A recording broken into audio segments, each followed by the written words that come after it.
अवधूत चिंतन श्री गुरुदेव दत्त श्री श्री स्वामी समर्थ स्वामी समर्थ महाराज की महाराज जय. की जय. सगळ्यांनी ऑडिओ व्हिडिओ पूर्ण बंद करावेत म्हणजे निर्विघ्नपणे प्रवचन आपलं चालू राहील.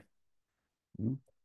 तर आता बृहदारण्यक उपनिषदामध्ये आपला जो दुसरा अध्याय आहे आणि पाचवं ब्राह्मण आहे ते शेवटच्या त्या मंत्रापर्यंत आलेलं आहे.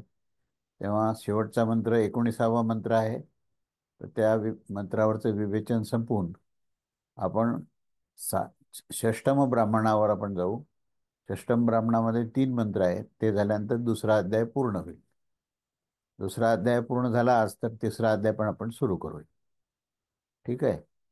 तेव्हा विषय जो आहे तो आत्मतत्वावरच आहे आणि पुरुषतत्व आणि त्या जीवतत्व जे आहे तर तो जीवात्मा जो आहे तोच हा आत्मतत्वानी आणि ब्रह्मतत्वानी युक्त आहे. आणि प्रत्येक अस्तित्व जे आहे ते त्या आत्मतत्वाचंच आहे. परंतु तो विविध प्रकृतीच्या माध्यमातून भिन्नतेने भेदाने युक्त होऊन तो व्यक्त होतो. पण त्याची आविष्कार जरी भिन्न भिन्न असला तरी त्याचं अधिष्ठान एकच आहे हे ह्या ठिकाणी पूर्ण सांगितलेलं आहे. तेव्हा हा 19वा मंत्र काय सांगतो हे आपण पहिल्यांदा तो मंत्र वाचूया.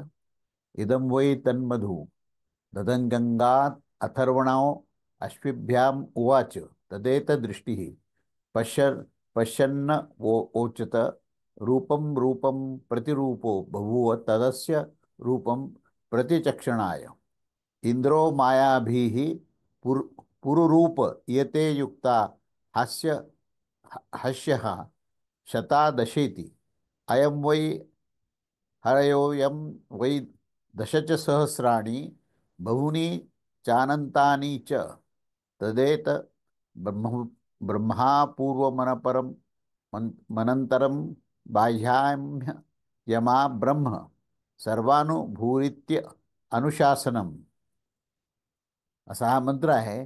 आणि ह्या मंत्राचा आपण अर्थ पाहूया की त्या आता हे मधु ब्राह्मण चालू आहे तेव्हा त्या मधु ब्राह्मणाचा संदर्भ घेऊन सांगतात अर्थ की त्या ह्या मधूचे हे दधांग्य अथर्वण ऋषी जे आहेत ते अश्विनी कुमारास त्यांनी उपदेश केला. कारण अश्विनी कुमाराने अथर्वण ऋषींना अशी विनंती केली होती की मला तुम्ही तो मधु ब्राह्मण सांगा. आणि त्याच्या विनंतीच्या अनुसार अश्विनी कुमाराला या मधुब्राह्मणाचा उपदेश केला. तर हे सर्व पाहताना ऋषीने असं सांगितलं की ते तत्व जे आहे ते रूपाचे रूप प्रतिरूप होऊन गेले आहे. ईश्वर मायाने अनेक रूप प्रतीत होत असतात. शरीर रूपाने रथामध्ये जोडलेला याचे जे इंद्रिय रूप घोडे शत आणि दश आहेत. हा परमेश्वर हरि इंद्रिय रूप अश्व आहे. आणि हेच दश सहस्त्र आणि अनेक अनंत अशा प्रकारचा तो आहे. तो हे जे ब्रह्म अपूर्व कारणरहित असून कार्यरहित आहे. अनंतर विजातीय द्रव्याने रहित आहे आणि अबाह्य आहे. तो सर्वात आत्मा सर्वाचा अनुभव करणारे ब्रह्म आहे. आणि हे समस्त वेदांताचे अनुशासन उपदेश आहे. तर या ठिकाणी पूर्ण त्याचा सारभूत रहस्य सांगितलंय की इंद्रियरूप घोडे असतील, शरीर असेल, भिन्न भिन्न शरीर असतील, भिन्न भिन्न जीवात्मा असतील, तर तो भिन्नतेचा आणि भेदात्मक आविष्कार मात्र प्रकृतीच्या कारणाने आहे. पण त्याचं अधिष्ठान हे एकमेव अद्वितीय हे आत्मतत्वच आहे आणि तेच ब्रह्मतत्व आहे. त्यामुळे त्या ब्रह्मतत्वाकडे दृष्टी ठेवून तुम्ही आविष्काराकडे पहा. तेव्हा तुम्हाला खऱ्या अर्थाने त्याच्यातलं विज्ञान कळेल. तेव्हा त्याच्या अनुसारच त्या ब्रह्मतत्वाचंच हे संबंध वेदांताचं अनुशासन आहे. आणि वेदांताचा उपदेश त्या ब्रह्मतत्वाचंच प्रतिपादित तो विषय असल्यामुळे त्याच्यावरचंच विवेचन आहे. तेव्हा या मंत्राचा जो आशय आहे तो आशय अशा प्रकारचा आहे की इदम वै तन्मधू इत्यादी ह्या वाक्याचा अर्थ पूर्ववत आहे. रूपरूपाचे प्रतिरूप होऊन गेले आहे. अर्थात रूपरूपाचे प्रति त्याचे समान अन्य रूप असणारे होऊन गेलेले आहे. प्रतिरूप अर्थात अनुरूप.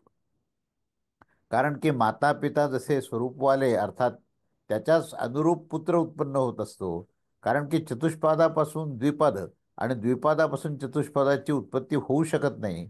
तर ती माता पित्याच्या अनुसारच पुत्राची निर्मिती होते आणि तो मातापित्याप्रमाणेच तो त्याच्या अनुरूपच त्याचं आविष्कार होतो, हे या ठिकाणी सांगितलंय. त्यामुळे नाम आणि रूप ह्याला व्यक्त करणारा तो परमेश्वरच रूपरूपाचे प्रतिरूप आहे. म्हणजे ह्या सर्व रूपाचं अधिष्ठान आणि सगळा आविष्कार सुद्धा मात्र केवळ परमात्माच आहे, असं ठासून सांगितलं आहे. परंतु त्या प्रतिरूपाची प्राप्ती होणे कशाकरता असेल, तर त्यावर असं दाखवलं जात आहे की तो ह्या आत्म्याच्या रूपाचे प्रतिचक्षण प्रतिख्यापना ह्याच्यासाठीच आहे. कारण की जर नामरूपाची अभिव्यक्ती न झाली तर आत्म्याचं प्रज्ञान घन संज्ञक निरुपाधिक रूप हे प्रगट होऊ शकणारच नव्हतं.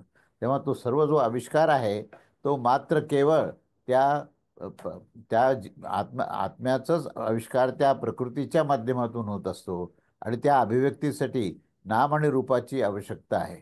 आणि त्याच्यानेच तो आत्म्याचा जो प्रज्ञानघन म्हणजे जो सर्वत्र सर्वव्याप्त आहे, त्याला प्रज्ञानघन संज्ञक हे असून तो प्रत्यक्ष तो जे आत्मतत्व आहे ते निरुपाधिक रूप आहे आणि त्यामुळेच तो होऊन गेला आहे. परंतु ज्या समयी कार्यकारण भावाने नामरूपाची अभिव्यक्ती होत असते तेव्हाच त्याचे रूप हे प्रगट होत असते. इंद्र हा परमेश्वर मायेने अर्थात प्रज्ञेने अथवा नामरूप उपाधिजनित मिथ्या अभिमानाने पुरुरूप अनेक रूप झालेल्या जाणल्या जात असतो. परंतु परमार्थतः तो अनेक रूप होत नाही. तो एकमेव अद्वितीय तत्वच असतो. अर्थात तो प्रज्ञानघन एकरूपच होताना अविद्याजनित अनेक रूप भासत असतो. परंतु असे कोणत्या तरी कारणाने होत असतं. कारण की आपल्या विषयास प्रकाशित करण्यासाठी जसे रथास जुंपलेले घोड्याच्या समान त्याचे शत आणि दश हरिरूप इंद्रिय आहेत. हरी हा शब्द इथे हरण करणाऱ्या अर्थाने, म्हणजे विषयाचं हरण करण्याच्या कारणाने इंद्रियाचे नाम हरी असं दिलेलं इथे. प्राणीभेदाची बहुलतेच्या कारणाने ते शत आणि दश आहेत. म्हणून इंद्रियाच्या विषयाची बहुलता होण्याच्या कारणाने ते त्यांनाच प्रकाशित करण्यात ते नियुक्त असतात, म्हणजे व्यस्त असतात. आत्म्यास प्रकाशित ते करू शकत नाहीत आणि ते आत्म्यास प्रकाशित करण्याकरता सक्षम नसतात.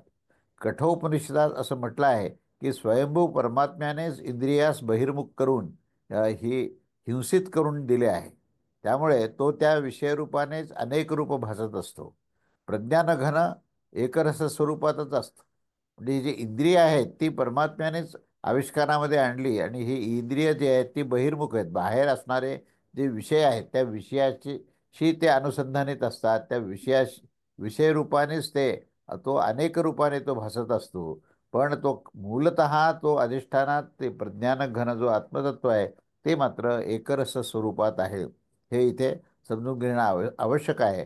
आणि अशा प्रकारे तेव्हा तर हे परमेश्वर अन्य आहे आणि इंद्रिय अन्य आहेत अशी आशंका होण्यावर सांगतात की हा परमेश्वर जे आहे तो त्या इंद्रियाच्या रूपात आविष्कृत होतो आणि हेच देश सहस्र अनेक आणि अनंत अशा प्रकारचा आविष्कार तिथे होतो. कारण की प्राण्याचे भेदास काही अंत नसतो. अधिक काय सांगितले जाईल, तर हा जो आत्मा आहे तोच हा ब्रह्मतत्व आहे, हे अपूर्व आहे. याचे अपर कार्य नाही आहे. याच्या कारणाने हे अनपर आहे आणि ह्याच्या माध्यमातून ह्याच्या कोणी जात्यंतर नाही, तर या कारणाने हे अनंतर आहे आणि ह्याच्या बाहेर असं काहीही नाही आहे. कारण हाच सर्वत्र सर्वव्याप्त असल्यामुळे याच्या अंतर्बाह्य एकच तत्व आहे आणि तेच ते ब्रह्मतत्व आहे. त्या कारणाने याला अबाह्य असं सुद्धा म्हटलं आहे. कारण ह्याच्या बाहेर काहीच नसल्यामुळे त्याला शब्द प्रयोग काय केला की हे अबाह्य आहे. तर मग ते निरंतर ब्रह्म कोण आहे हा प्रश्न आहे. तेव्हा हा आत्मा हा आत्मा कोण आहे? हा आत्मा प्रत्येगात्मा, दृष्टा, श्रोता, मनता, बोद्धा अर्थात जाणणारा आणि सर्वानुभूती देणारा असा तो आत्मा आहे. सर्वांस सर्व प्रकारचे अनुभव करत असतो आणि त्यामुळे तो सर्वानुभू असा त्याला शब्द वापरला आहे. अशा प्रकारे हे अनुशासन अर्थात म्हणजे हे समस्त वेदांताचा हा उपसंहारभूत हा सारांश अर्थ आहे आणि हे अमृत आणि अभय आहे. अशा प्रकारे शास्त्राचा अर्थ ह्या ठिकाणी संपन्न झालेला आहे. तेव्हा पूर्ण शास्त्राचाच रस इथे सांगितला आहे. सारभूत जे ज्ञान आहे ते या ज्ञान इथे सांगितलं आहे आणि याचा आशय इथे संपलेला आहे. तेव्हा इथे 19वा हा मंत्र संपला आणि त्याचबरोबर या अशा प्रकारे हे बृहदारण्यक उपनिषदामधील द्वितीय अध्यायातील पंचम ब्राह्मण इथे समाप्त झालेलं आहे. म्हणजे हे 5 ब्राह्मण आपले द्वितीय अध्यायातले संपले. आता षष्टम ब्राह्मण अतिशय लहान आहे तो, आणि तो त्या उपसंहार आहे त्याचा, आणि त्याच्यामध्ये संप्रदायाची परंपरा सांगितली. पूर्ण ऋषींची परंपरा कशी झाली, की ज्या परंपरेमध्ये हे जे मधुविद्या आणि मधुब्राह्मण हे ज्या ठिकाणी सांगितलं आहे, तर त्याचा तो विषय जो आहे तो या षष्टम ब्राह्मणाचा आहे. आणि हा जो षष्टम ब्राह्मण आहे, तर तो षष्टम ब्राह्मण या 3 मंत्रांनी युक्त आहेत. तर तिन्ही मंत्र हे सलग आपण पहिल्यांदा वाचू आणि त्या तिन्ही मंत्राचा सलग अर्थ पाहू, आणि त्याच्यानंतर त्याचा निष्कर्ष पूर्ण होऊन षष्टम ब्राह्मण आज आपण संपन्न करू. आणि जेव्हा षष्टम ब्राह्मण संपन्न होईल, तेव्हा दुसरा अध्याय जो आतापर्यंत विस्ताराने आपण चर्चा केली, तर तो दुसरा अध्याय सुद्धा या ठिकाणी संपन्न होईल. तेव्हा षष्टम ब्राह्मण, तेव्हा षष्टम ब्राह्मणामध्ये त्याचा त्याचा विषय असा आहे की मधुविद्येच्या संप्रदायाची परंपरा सांगितलेली आहे. म्हणजे षष्टम ब्राह्मणाचा विषय मधुविद्येच्या संप्रदायाची परंपरा आहे. आणि यामध्ये 1, 2, 3 असे 3 मंत्र आहेत. तेव्हा दुसरा अध्याय षष्टम ब्राह्मण आणि षष्टम ब्राह्मणातील 1, 2 आणि 3 मंत्र हे आपण आता वाचत आहोत. तेव्हा अशम अशमंश पौतिमाशो गौपनात गौपवनः पौतिमाशात पौतिमाशो गौपनात गौपनः कौशिकात कौशिकः कौंडिन्यात कौंडिन्यः शाण्डिल्याश्च शाण्डिल्यः कौशिकाच्च गौतमः गौतमः गौतमाच्च गौतमः अग्निवेश्यात् अग्निवेश्यः शाण्डिल्याच्चान्न अभिम्लाताच्चान्न अभिम्लाता अभिम्लाता दान दानभिम्लात अन अनभिम्लात दान भीम्लात गौतमात गौतमः सैतव प्राचीन योग्याभ्यां सैतव प्राचीन योग्यो पराशर्या पराशर्यो भारद्वाजात भारद्वाजो भारद्वाजाच्च गौतमाच्च गौतमो भारद्वाजात भारद्वाजः पराशर्यात् पराशर्यो बे बेजवापायनात बेजवापायनाः कौशिकायने कौशिकायानी. असा या ठिकाणी हा दुसरा श्लोक आहे, दुसरा मंत्र झाला. आणि तिसरा मंत्र घृतकौशत घृतकौशित शिकहा पाराशर्याणा हात पाराशर्याणा हा.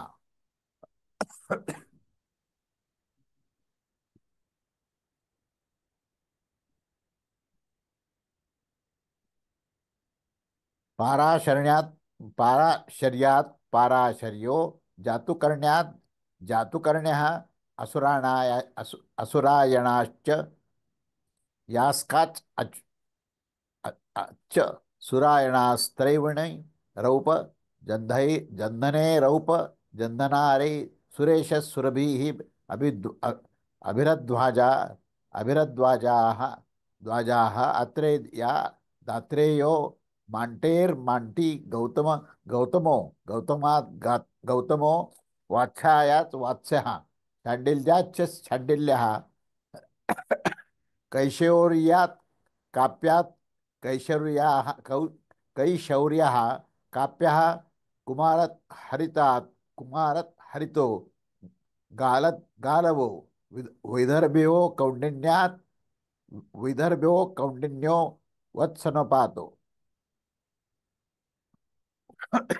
बाभ्रात वात्सनात् पाद बाभ्रवः पतः सौभरात् पंथाः सौभरोस् यस्यादात् अंगिरसत् दस्यास्य अंगिरसः अभूतेस्त्वाष्ट्रात् भूतिस्त्वाष्ट्रेऽपि विश्वरूपात् त्वाष्ट्रा त्विष्टरूपस्त्वाष्ट्रे विश्वमा अश्विनौ दधी च अथर्वणाद् ध अभ्यंगात् अथर्वणो अथर्वणो दैवादथर्वो दैवो मृत्युः प्राध्वं सन्मानं मृत्युः प्राध्वं सनः प्राध्वं सनात् प्रध्वं सन एकत् शेर एकर्षि विप्र विप्रचिते विप्रचितीन तर्व्य व्यष्टे व्यष्टीर सनारो सनारुः सनातनः सनातनः सनगात् सनगनः परमेष्ठिनः परमेष्ठिनः परमेष्ठी ब्राह्मणो ब्रह्म स्वयंभू ब्रह्मणे नमः. असे तीन आपण मंत्र आहेत. आणि या तिन्ही मंत्रामध्ये प्रामुख्याने ही त्यांची वंशपरंपराही दिली आहे आणि त्यांचा जो जी काही संप्रदाय परंपरा आहे ती ह्याच्यामध्ये प्रामुख्याने आलेली आहे. आणि हा जो संप्रदाय आहे हा मधुब्राह्मणाचा आहे, म्हणून हा मधुकांडाचा वंश या ठिकाणी दाखवलेला आहे. तेव्हा आपण ह्या तिन्ही मंत्राचा सलग अर्थ आपण पाहूया. हा सलग अर्थ असा आहे की आता आपण मधुकांडाचा वंश दाखवल्या जात आहे. त्यामध्ये पौतिमाश्याने गौपनवास, गौपनाने पौतिमाश्यास, पौतिमाश्याने गौपनवास, गौपनाने कौशिकास, कौशिकाने कौंडिन्यास, कौंडिन्याने शांडिल्यास, शांडिल्याने कौशिकास आणि गौतमास गौतमाने. हा त्यांनी दिलेला उपदेशाची ही परंपरा आहे. म्हणजे ही मधु ब्राह्मणाची ही परंपरा, एक एक जे ऋषी दुसऱ्या ऋषीला त्याची दीक्षा देतात आणि तो ऋषी पुन्हा पुढच्या ऋषींना दीक्षा देतो. असा हा पहिला मंत्र आहे. त्यानंतर दुसऱ्या मंत्राचा अर्थ असा आहे की अग्निवेश्यापासून अग्निर्वेश्याने, शांडिल्यापासून अनभ्लि अनभिम्लापासून अनभ्लिमापासून मध्ये अनभ्लिनाने, अनभ्लिनाते अनभ्लिनतास, अनभ्लिनातने तने गौतमास, गौतमाने सैतव आणि प्राचीन योग्यापासून पाराशर्यापर्यंत, पराशर्याने भरद्वाजास, भरद्वाजाने भरद्वाजापासून आणि गौतमापासून गौतमाने भारद्वाजास, भारद्वाजामध्ये पाराशर्यास, पार्याशनामध्ये बैज बाप या बापायनास, बैजवा पायन पायनाने कौशिकायनीपासून कौशिकायनाने ही परंपरा.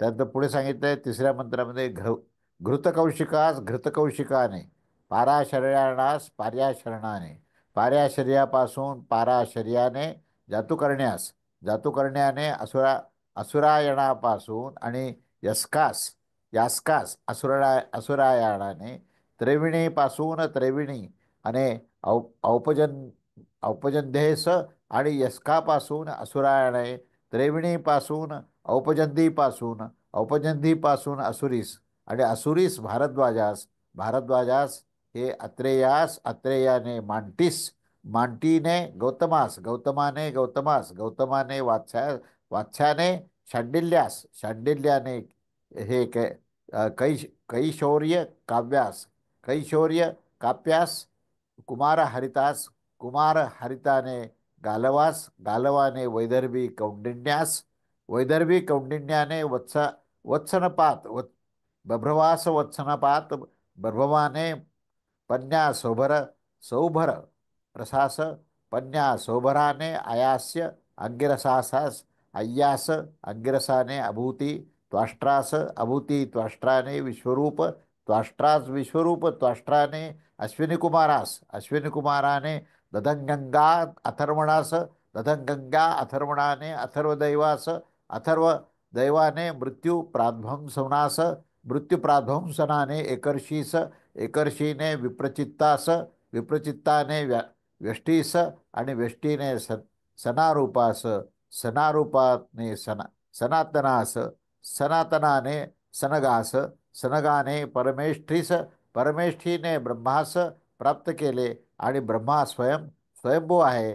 त्यामुळे ह्या सर्वांच्या ह्याच्यामध्ये ब्रह्माला हे कोटी कोटी नमस्कार असो. असे या तीन मंत्राचा शब्दशः अर्थ आपण वाचला तेव्हा याचा आशय अगदी थोडक्यात आहे. तो आशय असा आहे की आता ब्रह्मविद्येच्या स्तुतीसाठी, ब्रह्मविद्या ज्याचे प्रयोजन आहे त्या मधुकांडाचा वंश दाखविला जात आहे. हा जो मंत्र आहे तो स्वाध्याय आणि जपासाठी आहे. ज्या प्रकारे पर्वे म्हणजे कोरियांचे वंशभूत वेणू आणि बांबू, परवा म्हणजे पेरियापासून भिन्न असणारे आणि त्याचप्रकारे अग्रभागापासून मुलापर्यंत हा वंश देखील हा भिन्न आहे. येथे ब्राह्मण भागाचे आरंभिक 4 अध्यायाचे आणि आचार्य परंपरा म्हणजे वंश परंपराने नामाने सांगितली गेलेली आहे.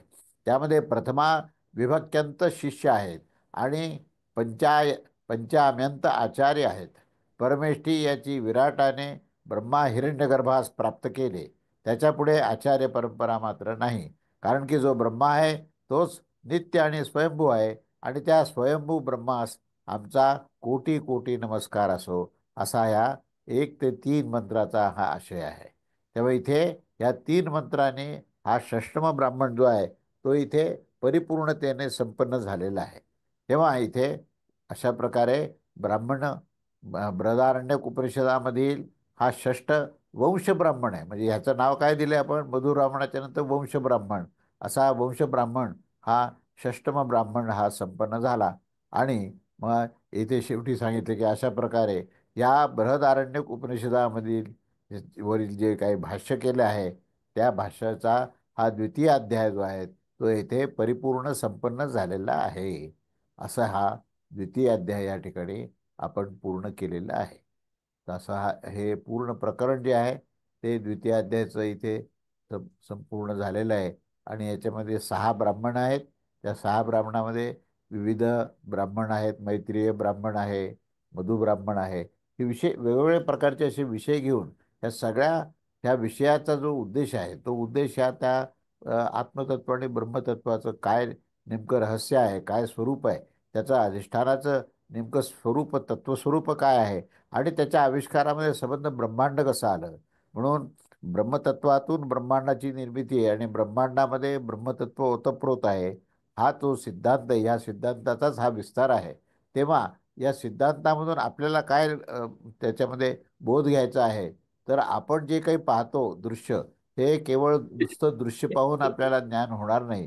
तर दृश्याच्या अधिष्ठानात जे अदृश्य तत्व आहे त्या अदृश्य तत्वासहित दृश्याला जर पाहिलं तर तुम्हाला खऱ्या अर्थाने त्याचं ज्ञानविज्ञान कळेल. आणि ज्ञानविज्ञान केल्यानंतरच आपल्याला परमात्मा काय आहे तो कळेल.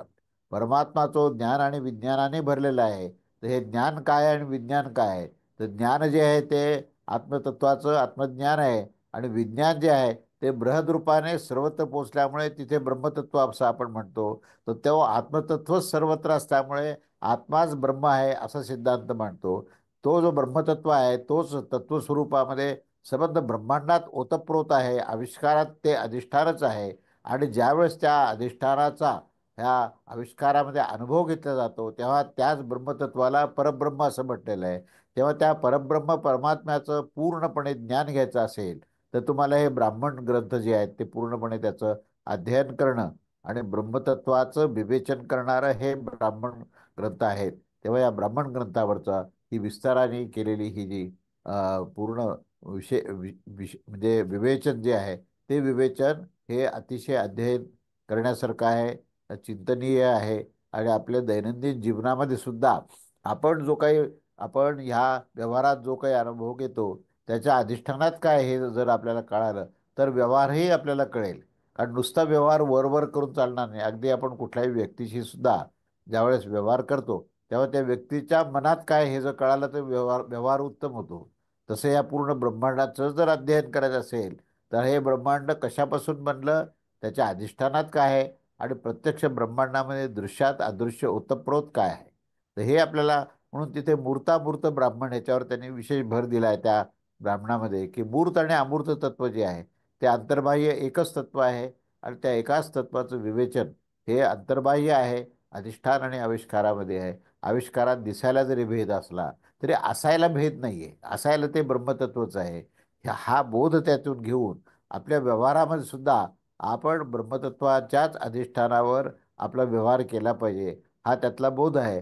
त्यामुळे अपपरभाव सुटला पाहिजे. अपपरभाव असल्यामुळेच आपला जीवभाव आहे. आणि जीवभाव असल्यामुळेच आपलं जे अहममत्व आहे आणि पूर्ण विकार त्या जीवभावातूनच आलेले आहेत. आणि त्या अहममत्वातूनच देहभाव झाला, देहभावातूनच देहासक्ती झाली, देहाची कामना झाली, सुखाची कामना झाली. या सगळ्याचा जर पूर्ण आधार पाहिला तर तो जीवभाव आहे आणि जीवात्मा आहे. तर त्या जीवभावातून आत्मभावात आपल्याला जायचं आहे आणि आत्मभावातून परब्रह्म परमात्म्याचं आपल्याला ज्ञान घ्यायचं आहे. हे पूर्ण ह्याचा हा बोध आहे. त्यामुळे बोध समजणं ही महत्त्वाची गोष्ट आहे. अन्यथा ते एक शाब्दिक फक्त विवेचन राहील. त्या प्रत्येक शब्दामध्ये अर्थ ठोसून भरलेला आहे आणि त्याच्यामध्ये बोधही आपल्याला दिलेला आहे. तर बोध काय हे आपल्याला ह्या निमित्ताने समजणं अतिशय आवश्यक आहे. अशा रीतीने हा द्वितीय अध्याय आपला आता संपलेला आहे. आणि आता आपण पुढच्या तृतीय अध्यायाकडे आपण जाऊया. हां, तेव्हा तिसऱ्या अध्यायामधला हा प्रथम ब्राह्मण आपण सुरू करत आहोत. त्या तिसऱ्या अध्यायातल्या प्रथम ब्राह्मणाचा ही सुरुवात जी आहे ती याज्ञवल्कीय कांड, म्हणजे कांड म्हणजे प्रकरण. तर हे याज्ञवल्क्य ऋषींचं जे प्रकरण आहे, तर ते प्रकरण काय आहे त्याची पूर्वपीठिका आपण पाहू पहिल्यांदा. आता जनको ह वैदेह वैदेह इत्यादी याज्ञवल्कीय कांड आरंभ केला आहे. आता या ठिकाणी ही आख्यायिका आहे पूर्ण, की पूर्वी आपण मधुकांडाच्या समानार्थ होण्यावर देखील हे कांड युक्तिप्रधान होण्याच्या कारणाने यामध्ये पुनरावृत्तीचा म्हणजे हा दोष येणार नाही. कारण मधुकांड हे शास्त्रप्रधान आहे. जेव्हा शास्त्र आणि युक्ती हे दोन्हीही आत्मैकत्व प्रदर्शित करण्याच्यासाठी प्रवृत्त होत असेल, तर ते त्याच्या हातावर ठेवलेल्या या बिल्वफलाच्या समान आहे आणि त्याचा साक्षात्कार प्रत्यक्ष अनुभवामध्ये येऊ शकत असतो. श्रवण केले पाहिजे, मनन केले पाहिजे असे पूर्वी सांगितले आहे. म्हणून शास्त्र तात्पर्यास परीक्षापूर्वक निश्चय करण्यासाठी हे युक्तिप्रधान याज्ञवल्कीय कांड आरंभ केले जात आहे. येथे जी काही एक आख्यायिका आता सांगितलेली आहे, तर ती त्या विज्ञानाच्या स्तुतीसाठीच आहे, त्याच्या उपायाचे विधान करण्यासाठी आहे. आणि दान हा प्रसिद्ध उपाय आहे आणि शास्त्रामध्ये देखील विद्वानांनी ह्यासच प्रथम प्राथमिकता दिली आहे. कारण की दानाने प्राणी आपल्या प्रति विनीत होऊन जात असतात. येथे बरेचसे सुवर्ण आणि सहस्र गायीचे दान पाहिल्या जात आहे. म्हणून येथे शास्त्राचे प्रतिपाद्य विषय जो आहे तो दुसरा होण्यावर देखील ही आख्यायिका जी आहे ती विद्याप्राप्तीच्या उपायभूत दानास प्रदर्शित करण्यासाठी आरंभ केली आहे. म्हणजे ही विद्या जी आहे त्या विद्या प्राप्तीकरता सुद्धा आपल्याला दान करणं आवश्यक आहे. दानाचं अत्यंत महत्त्व आहे. आणि या ठिकाणी जनकराजाचं आता हे पुढे आपण पाहूया. जनकराजा जो आहे तो ह्या सहस्रगायी आणि सहस्रगायीच्या दोन्ही शिंगावर बसवलेलं सुवर्ण, तेव्हा सुवर्णासहित सहस्रगायी ह्याचं दान करण्याकरता तो प्रथम उत्सुक होता, की हे दान मी अशा ऋषींना देईन. आता पुढे आपण बघूया की ती कथा काय ती. तेव्हा विद्याप्राप्तीच्या उपायभूत दानास प्रदर्शित करण्यासाठी ही आख्यायिका येथे आरंभ केली आहे. तेव्हा याच्याशिवाय कोणत्याही विद्येमध्ये निष्णात पुरुष जो आहे तो त्या पुरुषाचा संयोग आणि त्याच्यावर होणारा जो काही वाद करणे हे देखील त्या अध्यायाची ह्या मोठी प्रौढीच्या बरोबर दाखविली जात आहे. विद्वानाच्या संयोगाने प्रज्ञेची वृद्धी होत असते हे तर प्रत्यक्षच आहे. म्हणून ही आख्यायिका ही विद्याप्राप्तीचा उपाय प्रदर्शित करण्यासाठी आहे. आता ह्या कथा अशी आहे की ती आपण ह्या मंत्रामध्ये पाहूया. राजा जनकाचे सर्वश्रेष्ठ ब्रह्मवेत्याचे सहस्रगायी दान करण्याची घोषणा केलेली आहे. आख्यायिकेमध्ये आता ही जी काही विषय आहे तो विषय काय आहे, तर जो जनक राजा होता तो सर्वश्रेष्ठ होता, अत्यंत ज्ञानाचा प्रेमी होता आणि तो दानशूर म्हणून प्रसिद्ध होता. तेव्हा ज्ञान घेण्याच्या आधी आपण दान द्यायचं अशा अशा प्रकारची त्याची धारणा होती. आणि ती सर्वश्रेष्ठ अशी त्या ब्रह्मवेत्ता असणाऱ्या ना ही सहस्रगायी देण्याची त्यांनी घोषणा केलेली असते. तेव्हा हा जो विषय आहे तो या प्रथम मंत्रामध्ये आहे. तर तो पहिला मंत्र, तिसरा अध्याय, प्रथम ब्राह्मण आणि प्रथम मंत्र, असं 3-1-1 अशा प्रकारचा आपण हा प्रथम मंत्र पाहूया. ओम जनको ह वैदेहो बहुदक्षिणेन यज्ञेनेजे तत्र पंचालानां ब्राह्मणा अभिसमेति बभू उत्सव जनक ह जनकस्य वैदेहस्य विजिज्ञाजा बभूवः कः स्विदेशा ब्राह्मणा ब्राह्मणानामानुचानातम इति सह गमां सहस्रमरु वरुरोध दश दशदशपादा एकैकस्या शरंगयोराबद्धा बभूवः, असा हा मंत्र आहे. तेव्हा त्याचा अर्थ असा आहे की विदेह देशामध्ये राहणारे राजा जनक, जनक ज्या देशात राहतो त्याला विदेह देश असं संबोधन आहे. तेव्हा या विदेह देशामध्ये राहणारा हा राजा जनक जो आहे तो एकदा जाहीर करतो की एक मोठी दक्षिणा देणारे आणि यज्ञाद्वारे यजन करणारा असा तो प्रसिद्ध आहे. आणि त्यामध्ये कुरु आणि पांचाल असे दोन भिन्न देश आहेत. ह्या दोन देशाचे हे ब्राह्मणाचं ना त्यांनी आमंत्रण दिलेलं आहे आणि त्या दोन्ही देशातून हे ब्राह्मण आलेले आहेत आणि त्यांचं हे समुच्चय एकत्रीकरण झालं आहे. तेव्हा ह्या राजा जनकाची ही जाणण्याची इच्छा आहे की ब्राह्मणामध्ये हे जे प्रवचन किंवा अनुवचन म्हणतात, तर ती प्रवचन सर्वश्रेष्ठ असं प्रवचन कोण करत आहे, याचा त्याला शोध घ्यायचा आहे. आणि मग ह्याच्यासाठी त्याने एक सहस्र गायी गोशाळेत आणून थांबवल्या होत्या. आणि त्यापैकी प्रत्येकाच्या शिंगाला हे 10-10 पाद सुवर्ण बांधलेलं होतं. तर ह्या सगळ्या या सहस्र गायी त्यांच्या शिंगांना सुवर्ण बांधलेलं आहे. अशा या सहस्र गायी आणि सुवर्ण या सर्वांना ते जो अत्यंत उत्तम अशा प्रकारचं ब्रह्मतत्वाचं विवेचन करणारा जो ब्राह्मण आहे, त्या ब्राह्मणाला अशा प्रकारचं हे सोनं द्यायचं त्यांनी ठरवलं आहे. आणि हे सोनं जे आहे ते देताना त्यांनी पांचाल आणि कुरु असे हे दोन देश आहेत. त्या दोन्ही देशाच्या ह्या ब्राह्मणांना त्यांनी बोलवलं आहे. तेव्हा या दोन्ही देशाचे मोठ्या संख्येने ब्राह्मण आलेले आहेत. आणि त्यांनी जाहीर केलं की मला हे एक सहस्त्र गायी जे आहेत त्या एक सहस्त्र गायी सुवर्णासहित मला दान द्यायचे आहेत.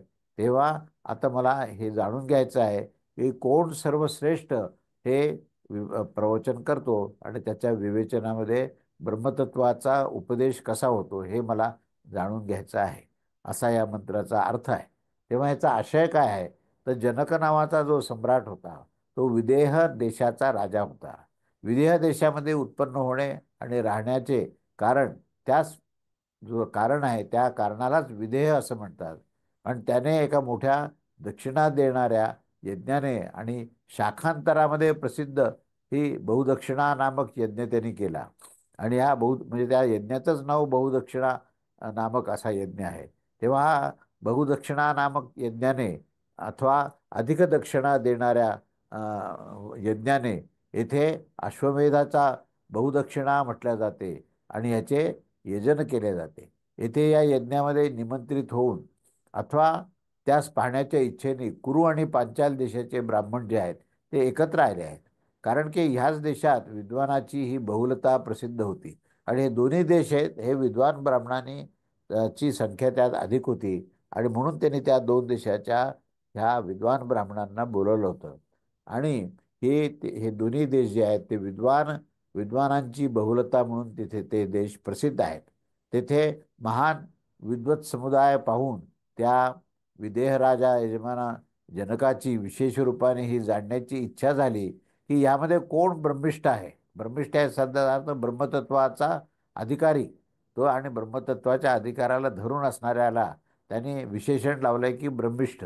त्यामुळे इथे जमलेल्या सर्व ब्राह्मणामध्ये सर्वश्रेष्ठ ब्रह्मिष्ठ कोण आहे अशी त्याची समजून घेण्याची इच्छा झाली.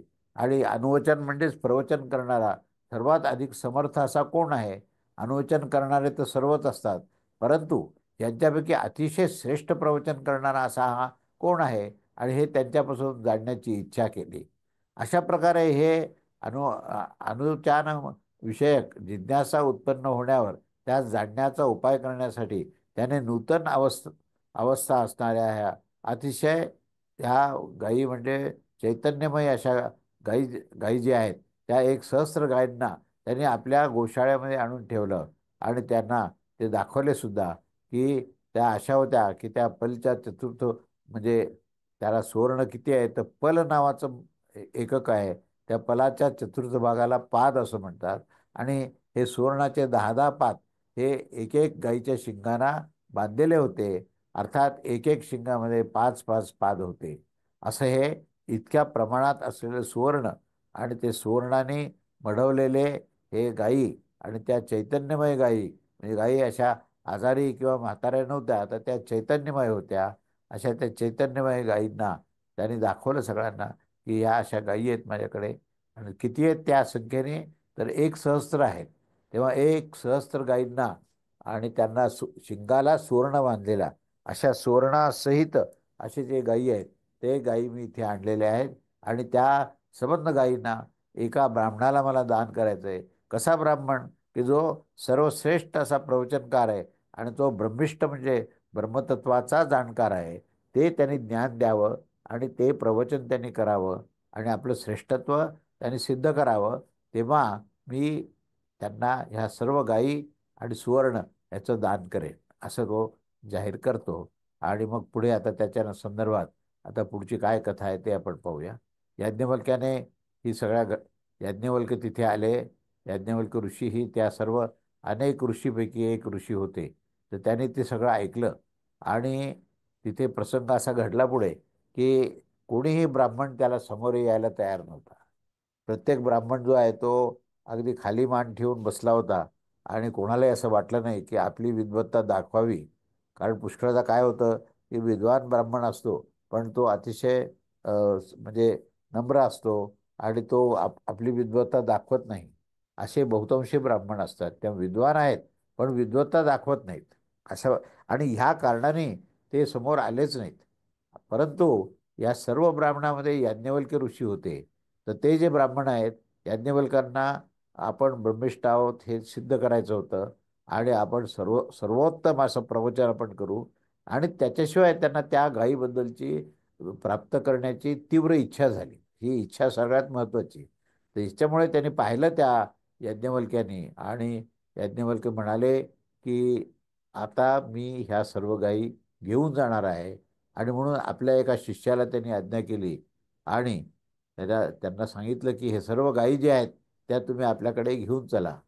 पण हे सगळं दृश्य पाहून इतर सर्व ब्राह्मण जे आहेत त्यांना क्रोध आला, त्यांचा कोप झाला आणि मग त्या यांनी जो जनक राजाचा जो होता होता म्हणजे ऋत्विक नावाचा हे आहे यज्ञ करणारा आणि मंत्र म्हणणारा असा एक जो ब्राह्मण आहे त्याचं नाव अश्वल आहे. त्या अश्वलाने त्या याज्ञवल्क्यांना घेऊन जाताना पाहिलं आणि मग त्यांना हा तो प्रश्न विचारणार होता आणि त्या प्रश्नाने तो निश्चितपणे ठरवणार होता की खरोखर हा ब्रह्मिष्ठ आहे का, हा श्रेष्ठ प्रवचनकार आहे का, असा त्याचा प्रश्न होता. आणि मग त्या प्रश्नाचं जे उत्तर आहे ते याज्ञवल्क्यांनी काय दिलं हे आपल्याला या दुसऱ्या मंत्रात पाहायचं आहे. तेव्हा मंत्राचं मी उच्चारण करतो आणि तिथे आपण थांबूया. मंत्र क्रमांक 2.